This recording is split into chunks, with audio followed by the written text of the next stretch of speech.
intéresserons à la 4e édition du programme dénommé Summer Camp, une initiative de l'Université internationale de Grand Bassam. Un an après la mort de George Floyd aux États-Unis, un rassemblement a eu lieu au mémorial à Minneapolis. Bonsoir, merci de suivre le 19h sur RTI2. L'Université internationale de Grand Bassam vient de lancer la 4e édition de son programme dénommé Summer Camp, un programme de vacances pour relever le niveau des élèves et étudiants en anglais. Le camp d'été vise également à les former au leadership. Il va se tenir du 15 juillet au 14 août prochain. Nous Sangaré, Pagasorokone de Madongi. Permettre aux élèves et étudiants de passer des vacances saines. C'est tout le sens de ce programme dénommé Summer Camp, un cadre d'apprentissage pour relever le niveau de langue des élèves et étudiants, mais aussi les former au leadership. Généralement, les gens ont l'impression qu'il faut atteindre un certain âge avant de parler de leadership. Alors nous, déjà à ce niveau, en plus de l'anglais qu'on leur donne, parce que nous avons plus de 15 heures d'anglais par semaine, et nous avons aussi plus de 15 heures d'anglais de pratique aussi dans la semaine, nous essayons d'inculquer à cette jeunesse des valeurs qui feront d'eux des leaders accomplis pour demain. Ce programme des vacances américain initié par l'Université internationale de Grand Bassam va durer un mois de convivialité, d'échange et de partage d'expériences. Les inscriptions ont démarré depuis avril et à cause de la pandémie, nous ne voulons pas excéder un certain nombre. Donc les places sont limitées. Cette année, on voudrait quand même s'arrêter à 100. Summer Camp, une opportunité pour les jeunes de renforcer leurs capacités durant ces vacances. En venant ici, bien vrai que c'est les vacances et qu'on vient dans un cadre scolaire, il y a quand même du divertissement à ne pas oublier parce que nous venons aussi pour ça. Et apprendre l'anglais en s'amusant est la meilleure manière, je pense. Une jeunesse responsable et autonome pour un leadership au service de la communauté. Thème choisi pour cette 4e édition de ce programme de vacances dédié aux enfants âgés de 10 à 20 ans. Après l'enseignement supérieur, on s'intéresse au secteur de l'éducation. Une école privée catholique à Abidjan célèbre l'excellence à l'occasion de ses 25 ans d'existence. Les meilleurs élèves ont été primés lors d'une cérémonie tenue au sein de la paroisse Saint-Jacques aux Deux Plateaux. Une messe d'action de grâce a également marqué ce rendez-vous. Alassane Drabou. C'est par une action de grâce qu'a débuté la célébration des 25 ans d'existence de l'école, lieu choisi pour l'occasion, la paroisse Saint-Jacques des Deux Plateaux.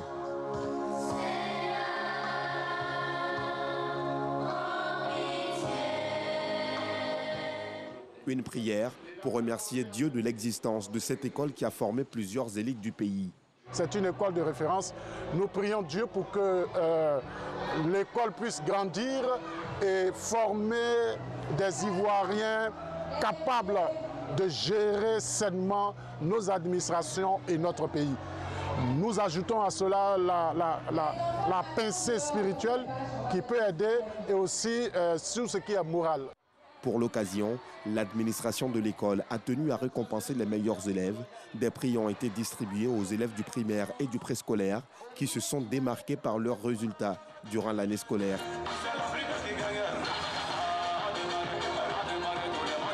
Aujourd'hui, c'est un jour d'allégresse et de joie pour nous à l'externat Saint-Jacques. Nous bénissons le nom de Dieu et nous prions pour que Saint-Jacques aille toujours de l'avant. Pour la célébration, plusieurs autorités ont répondu présents, dont le maire de la commune, Jean-Marc Yassé, et la ministre de la Solidarité et de la lutte contre la pauvreté, Miss Belmont Dogo. L'inspection de l'enseignement préscolaire et primaire d'Abobo Banco a organisé ce mercredi ses activités socio-culturelles et sportives. La cérémonie était marquée par des concours de lecture, de dessin et de cuisine. Georgette Hidou. Groupe scolaire Abobo Banco. À l'intérieur, des élèves, parents d'élèves, enseignants et personnel administratif. Tous présents pour la célébration des activités socio-culturelles et sportives de l'inspection de l'enseignement préscolaire et primaire d'Abobo Banco. Une rencontre marquée par des concours de lecture, de dessin et de cuisine. J'ai fait le concours de lecture. Je pense que c'est moi, je vais gagner. Je suis en train de préparer du riz au soumana à la fin. Je suis très heureux de participer à ce concours de cuisine. J'espère pouvoir le remporter. Le thème de mon dessin est la contribution de tous à la gestion durable de l'environnement. Il ne faut pas détruire la forêt, il ne faut pas couper les arbres de la forêt. Si l'homme détruit la forêt, si l'homme coupe les arbres de la forêt, il y aura la sécheresse. La lecture, l'une des activités phares de cette journée, a été l'occasion pour l'inspectrice de cette circonscription de revenir sur les enjeux de cette cérémonie.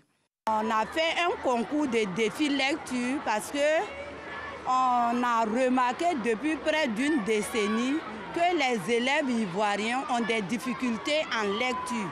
Donc c'est pour pouvoir relever le niveau de nos élèves en lecture que nous avions initié ce concours. Le secrétaire général chargé de l'enseignement primaire et secondaire public, représentant la DREN, Direction régionale nationale d'Abidjan 4, a salué les efforts des élèves avant de les inviter à redoubler d'efforts. Tout le monde est là pour les encourager et leur dire qu'ils ont notre bénédiction. Nos enfants viennent à l'école, ils apprennent pédagogiquement ce que nous leur enseignons, mais à côté des enseignants dévoués, leur montrent autre chose. Et c'est le résultat que nous voyons aujourd'hui. Les lauréats de ces concours représenteront la circonscription d'Abobo Banco au concours national des activités socioculturelles qui se tiendra en juillet prochain à Boaké. À l'étranger, au Mali, le président de la transition Bandao vient de présenter sa démission au vice-président en présence de la délégation de la CEDEAO, Communauté économique des États de l'Afrique de l'Ouest. Il a démis le gouvernement avant de présenter sa démission. Assimi Goïta garde la présidence. La vice-présidence est supprimée et un premier ministre de plein pouvoir a été installé pour la mise en place d'un gouvernement de consensus. La CEDEAO ne serait pas d'accord, des sanctions seraient donc imminentes. Après 22 mois de conflit, les femmes de chambre de l'hôtel Ibis Batignolles à Paris, en France, ont signé un accord avec leur employeur qui prévoit de meilleurs salaires et conditions de travail. On en sait plus avec Anissette Conan et Antoine Bassa. Je disais à mes collègues, il faut tenir, on aura la victoire. Et on a une très belle victoire. Vous voulez que ça soit un exemple? Il faut que ça soit un exemple pour tous ceux qui vont écouter, pour tous ceux qui vont nous regarder. La lutte paye. Voilà, il faut tenir parce que vraiment, il faut finir avec l'esclavagisme, avec la sous-traitance dans les hôtels et partout dans les restaurants, dans les bâtiments. Voilà, et c'est la lutte qui peut régler ça. Voilà, donc nous sommes fiers de nous. Hein, mes copines?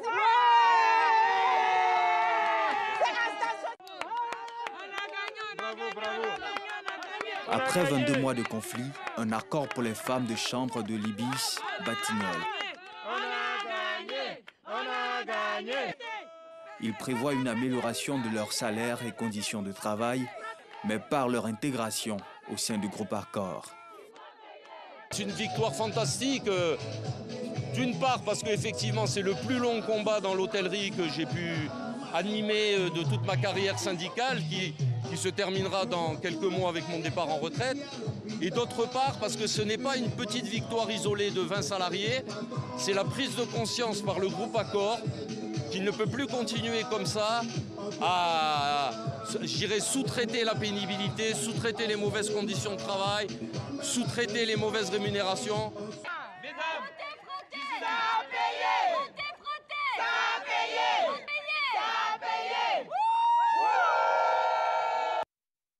Direction les États-Unis, un an après la mort de George Floyd par la police, des personnes se rassemblent au mémorial à Minneapolis où des veillées, danses et événements musicaux sont prévus tout au long de la journée.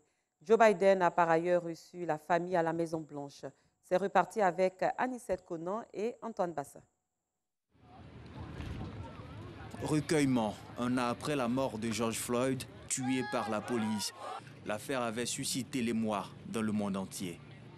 Pour la communauté, c'est un jour où nous nous rassemblons et où nous nous mettons en avant notre histoire et celle de George afin de ne jamais oublier. C'est facile pour nous d'oublier ces crimes. Ma réponse à la réforme n'est pas liée à la suppression du financement de la police. Ma réforme est à l'opposé. Je crois que nous devons augmenter le financement des policiers avec davantage de formation. Si vous êtes un agent des forces de l'ordre, vous n'avez pas le droit de travailler à temps partiel. Si vous travaillez dans les forces au service des citoyens, vous n'avez pas le droit à une immunité conditionnelle. Non parce que les gens que vous servez, ils n'ont pas cette immunité.